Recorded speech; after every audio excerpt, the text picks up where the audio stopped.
Vivid verses. The document was bound in a matte black folder, the kind that didn't show fingerprints. It was 22 pages long, titled The Willow Rose Foundation. Inaugural Gala. Operational Directives for Vieras. Willow had left it on my bedside table, positioned with the kind of geometric precision she usually reserved for her curated social media posts. Next to it sat the lukewarm herbal tea I had brewed for her 3 hours earlier, a blend of valerian and skullcap meant to soothe the pre-event neurological tremors she claimed were vibrating through her spine.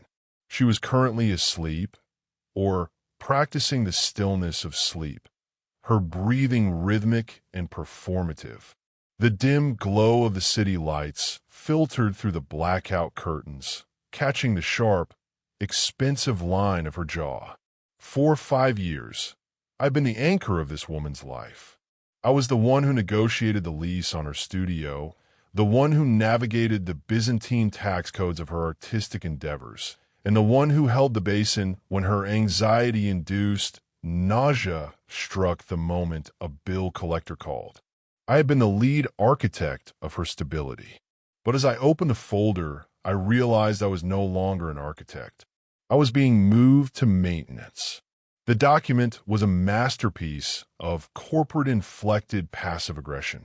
I skipped past the mission statement about empowering the fragile and went straight to the interaction protocol for partner, Vieras.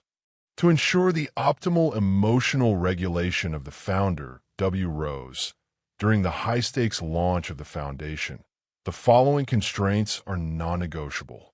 1. Spatial positioning. Victor will remain in the green zone, technical/logistics, for the duration of the keynote. This area is designated for non-social operational support. 2. Communication. Victor will refrain from direct eye contact or verbal intervention during the networking phase. Historically, Victor's presence has acted as a stress anchor, triggering the founder's cortisol spikes. 3. Financial routing. All inquiries regarding the foundation's capital allocation or donor contributions are to be routed exclusively to Julian, Director of External Relations. Victor is requested to adopt a neutral, service-oriented posture. In the parlance of Willow's world, service-oriented meant invisible. Sensory overload was the code for "don't ask me where the $40,000 for the floral installations went." I looked at her. Her skin was flawless, the result of a 12-step regimen that cost more than my first car. She was a masterpiece of curated fragility. Whenever I tried to discuss the budget issues, the way the foundation's accounts were hemorrhaging money into her personal wardrobe, the crises would manifest. It was a tactical shield I had spent years trying to penetrate, only to find that the more truth I presented, the more ill she became. I remembered last Tuesday. I had sat her down at the kitchen island, the spreadsheets open on my laptop like a battlefield map. The surface of the island was polished white marble, cold, unyielding, and expensive. "Willow," I had said, my voice measured, stripped of the cadence of a lover, and replaced with the tone of an auditor. "We need to talk about the miscellaneous line item. It's 60% of the quarterly spend. Most of it is traceable to high-end boutiques in Paris. You told the board this was for outreach materials." Immediately, her hand had flown to her forehead, a sharp, audible intake of breath, the familiar hiss of a migraine taking root in real time. "Victor, please," she had whimpered, her voice dropping to that specific frequency designed to elicit a caregiver response. The pressure in my temples, it's like a vice. "You know what the doctor said about my cortisol levels? You're doing it again. You're attacking me when I'm weak. You're weaponizing the math against my health. I'm asking about the integrity of the ledger, Willow. Math isn't an attack. It's a reflection of reality." "I can't see," she moaned, sliding off the stool, her silk robe fluttering. "I need to lie down in the dark. Please just handle it. You're so good at handling things."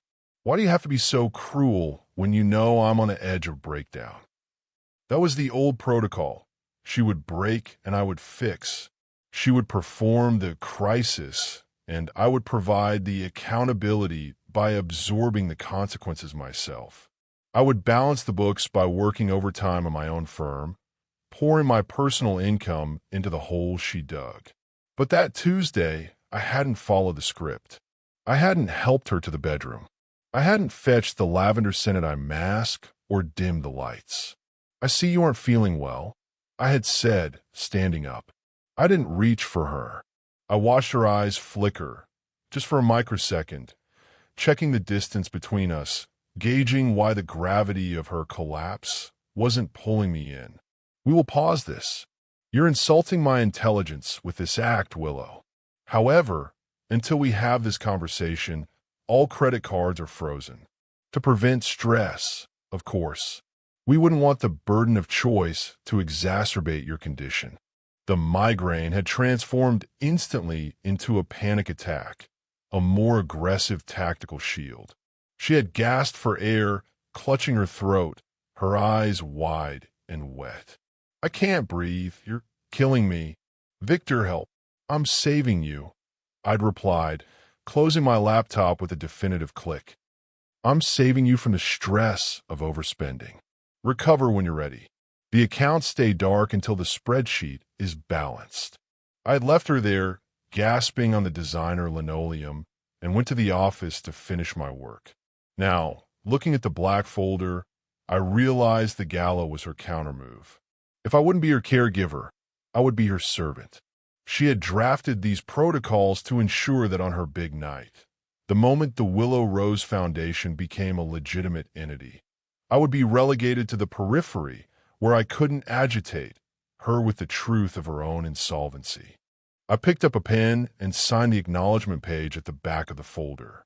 I did it with a clinical detachment that surprised me. I wasn't angry.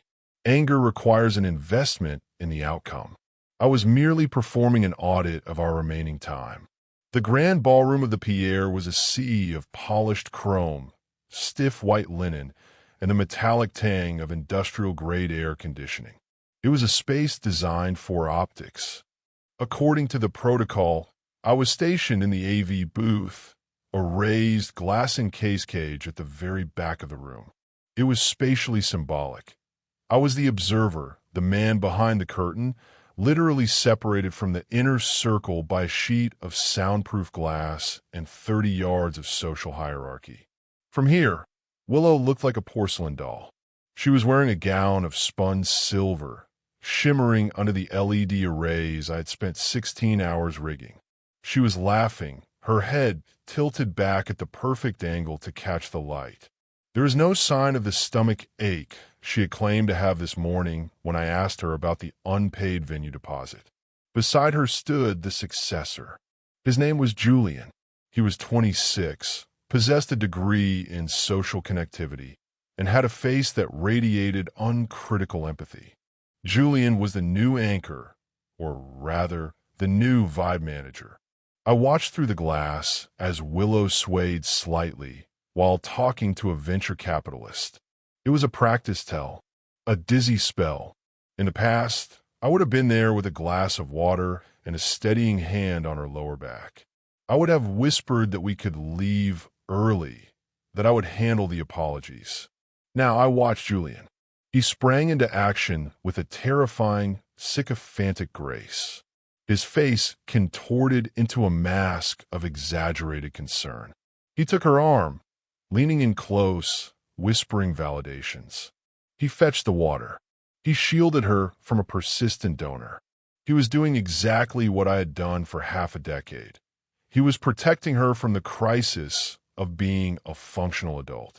The proxy was perfect. I watched them share a glance, a specific, tight-lipped smile. That used to be our look. It used to be the signal that we were a team against the world. Now, it was the signal that Julian had successfully integrated into her system of tactical vulnerability. He was her new tool, a specialized instrument of enablement. I looked at the monitors in front of me. It showed the live feed of the foundation's impact metric dashboard, a digital interface I had built to track donations in real time. Willow glanced toward the AV booth. She couldn't see me through the tint, but she knew where I was. She didn't look for support. She looked to ensure I was in my place. When she saw the red on-air light of the booth, she smiled. The dizzy spell evaporated. She had confirmed her dominance. She had successfully pushed this source of truth into the periphery. The realization hit me then, cold and sharp as a needle. I wasn't watching a relationship end. I was watching a system stabilize. This was the natural state of the Willow Rose Foundation. A woman performing a crisis for an audience of enablers, while the person who actually knew the math was kept in a soundproof box. Julian brought Willow a microphone. She began her speech. It was a masterpiece of vulnerability. She talked about her struggles with invisible illnesses, how the weight of the world often felt like a physical burden, and how she wanted to create a space for others to feel seen. I watched her on the screen. She was crying now, the perfect single tear that didn't ruin her mascara. "I couldn't have done this without my team," she said, her voice trembling into the high-end condenser mic. "Those who understand that sometimes the greatest strength is simply holding the space for someone to be fragile. Julian, thank you for being my rock when the world felt too heavy." The room erupted in applause. Julian looked like he was witnessing a miracle. I stood up in the booth. My realization was singular and icy. The math of the evening was already failing. I could see the back end of the donation portal. The success Willow was projecting to the room was a facade. The donors were clicking the pledge button, but the actual credit card authorizations were failing. I knew why. I had set the security parameters of the foundation's accounts to require two-factor authentication from my phone for any transaction over $5,000. Willow had wanted me to be service-oriented. She wanted me to handle the logistics. I didn't wait for the keynote to end. I didn't wait for the category red technical failure that would inevitably happen when the caterers realized their final payment hadn't cleared. I took my tablet, deactivated the two-factor authentication, not to let the money flow, but to release my hold on the accounts entirely, leaving them to the mercy of whatever limits remained, and walked out the back exit of the AV booth. The transition was unceremonious. No one looked at the man in the dark suit leaving through the service door. I was just a logistics liaison finishing his shift. As the heavy steel door clicked shut behind me, the muffled sound of the applause vanished. The alleyway was cold, the air smelling of damp brick and old grease.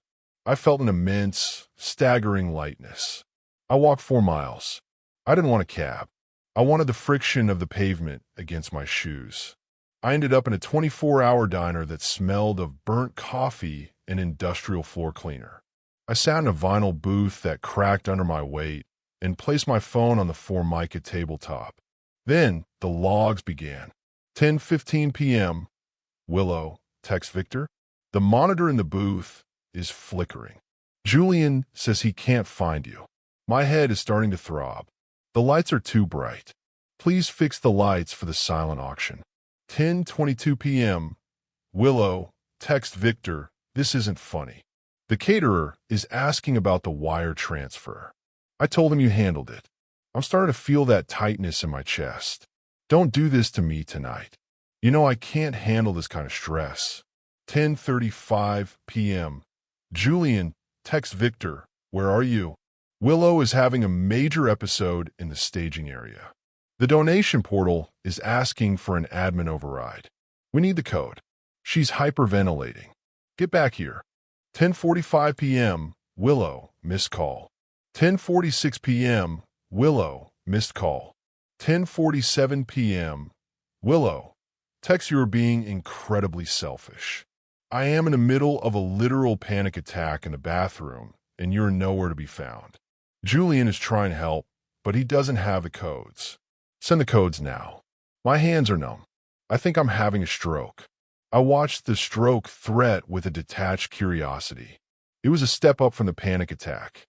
It was an escalation in the tactical arms race. 11:05 p.m.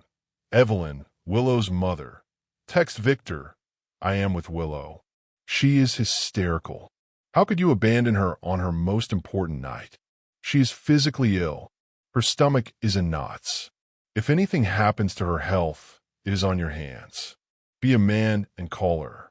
She is vomiting from the stress you've caused. 11:20 p.m. Willow. Text the auction items aren't being processed. People are leaving. Victor, you are ruining my life. I can't breathe. I'm calling an ambulance. I hope you're happy. You've finally broken me. I scroll through the logs. Not once did she ask where I was for my own sake. Not once did she ask if I was okay or if something had happened to me. The optics were failing, the system was crashing, and therefore the subject, me, was a traitor to the objective, the gala. I began to type. I wasn't angry. I was finished. 11:30 p.m. Victor. Text the codes are in the black folder on the bedside table, page 18. I've transitioned all administrative rights to Julian. He is now the sole authorized user for the Foundation's accounts.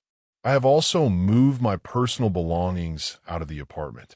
11:32 p.m. Willow. Text you moved out? Tonight? While I'm having a medical crisis. You are a monster. I am bleeding from the stress of this. I actually think I'm hemorrhaging. Julian is calling a doctor. How would you do this to me? 11:34 p.m. Victor. Text you aren't hemorrhaging, Willow. You're losing an audience. There's a difference.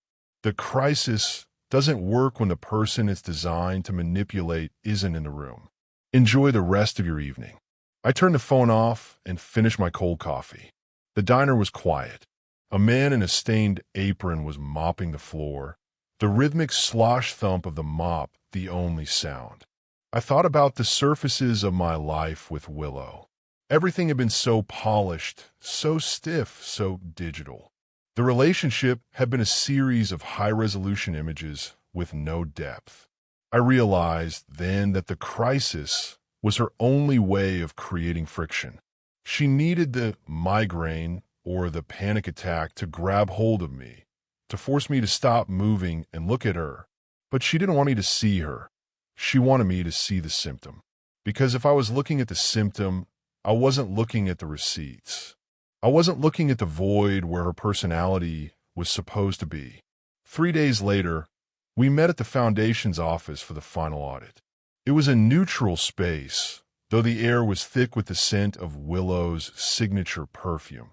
Something floral and cloyingly sweet that smelled like a funeral for a garden. Willow was there, dressed in black silk. She wore oversized sunglasses despite being indoors. Her mother, Evelyn, sat beside her like a gargoyle of maternal indignation.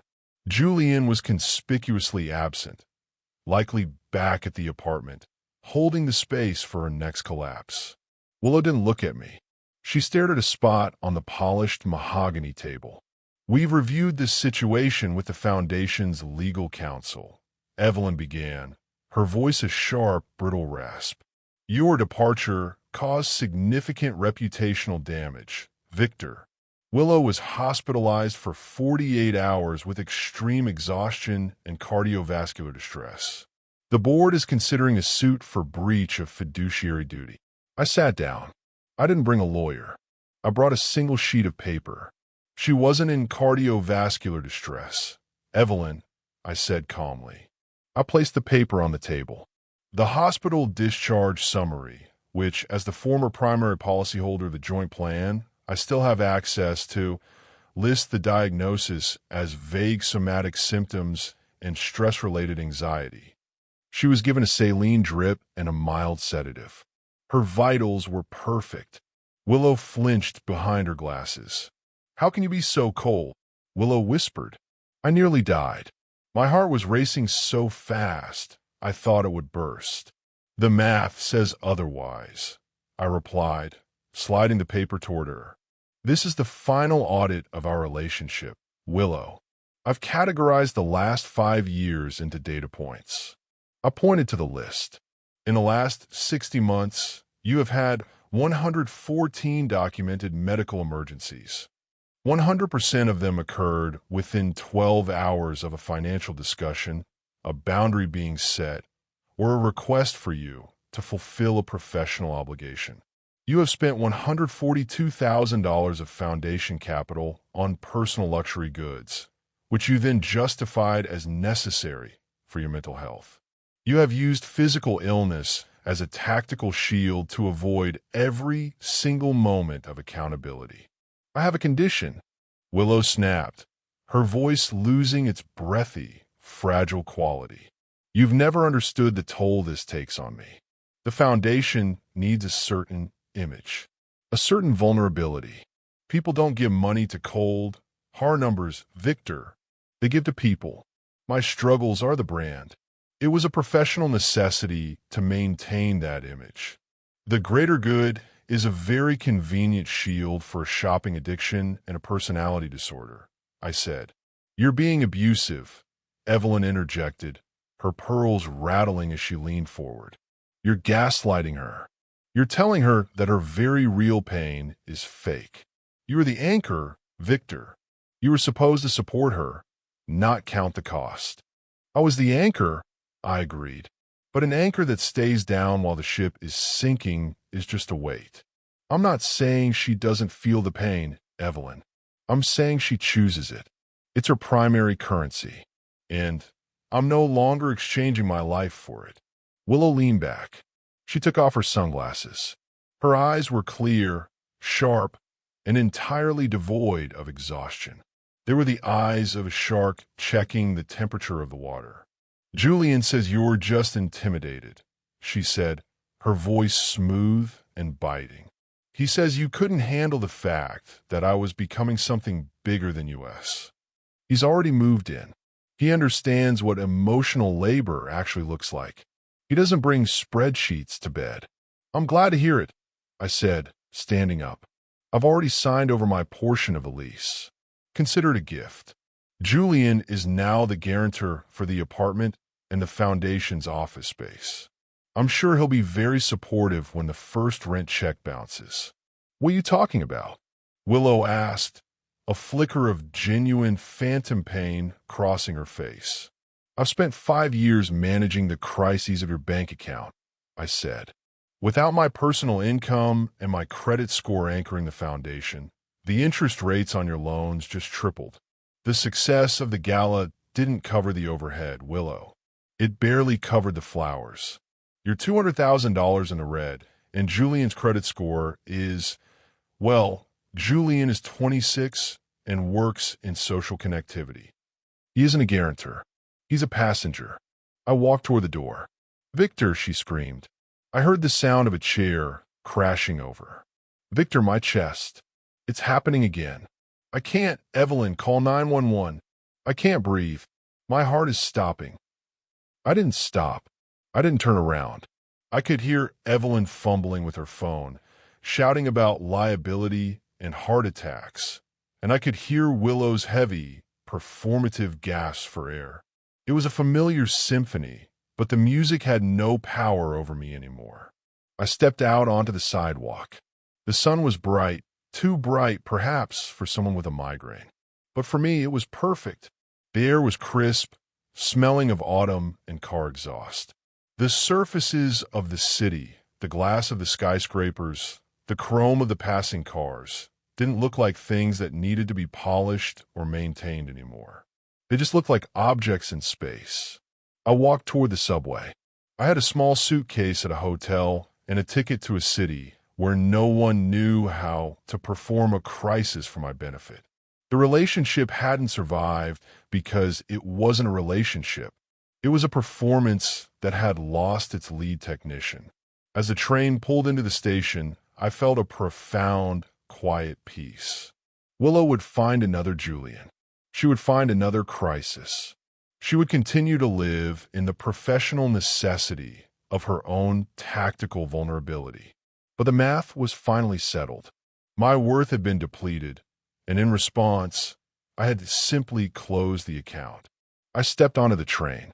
The doors hissed shut, a clean mechanical sound. No one moaned. No one fainted. The train moved forward, and I moved with it into a life that was finally, mercifully authentic. The anchor had been cut, and for the first time in years, I wasn't sinking. I was simply gone. Thanks for listening.